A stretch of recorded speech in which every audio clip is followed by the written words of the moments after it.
I'm studying her, and this is everything that I learned this week. This week, I studied why self-improvement fails if you don't set the correct goals. Obviously, January is a time where everybody and their mother are setting New Year's resolutions, but you have to make sure that the goals you're setting are actually what you want and not what you think that you should want because of what society tells you or what your friends are doing or your family are doing. The key topics for this lesson are wandering versus intentional growth, the paradox of self-improvement, borrowed goals versus chosen identity, and the Ikigai framework.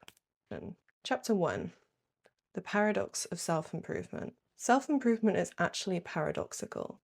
More habits won't change your life, and here's why. If you find yourself constantly improving, more books, more habits, more routines, you're not alone. But here's the paradox. Without direction, adding habits actually dilutes change. When everything is a priority, nothing is. Your brain can't decide what matters most, and so your effort scatters. This is why in the new year, you can see lots of people being busy, but no one's actually making changes. They're improving in general, but they're not improving towards something. They don't have a goal in mind.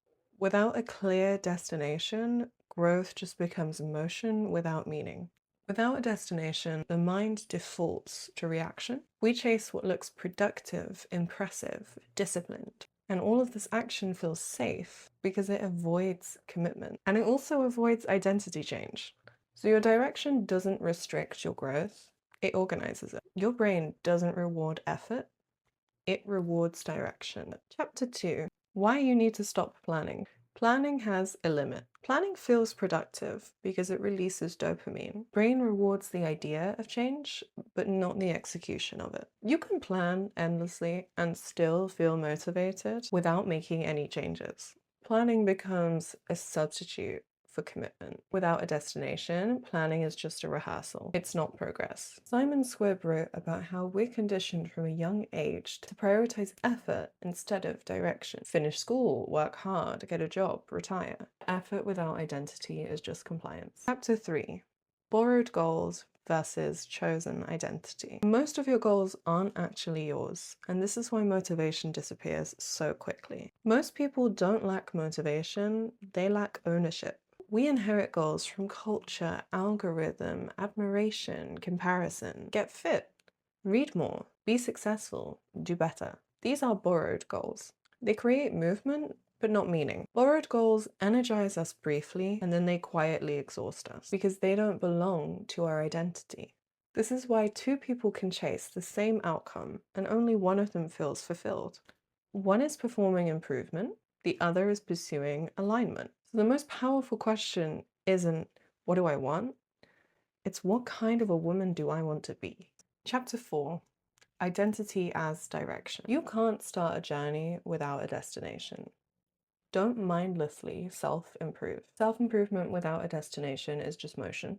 You have to choose the woman that you want to become, only make decisions that she would make. When identity leads, the behavior follows. You stop negotiating with yourself. When direction is chosen internally, effort finally feels worth it. It's as simple as waking up one day and thinking, what would the best version of myself be doing? And then go and do that. Just act as if you're already that person, and naturally your life will start to change in ways you hadn't thought possible. And sometimes you'll choose a goal that isn't really aligned with you, that you don't really want. And that's not failure, it's refinement. It's better to choose things and work towards them, realize they don't work, than to have actually tried nothing at all. Chapter 5.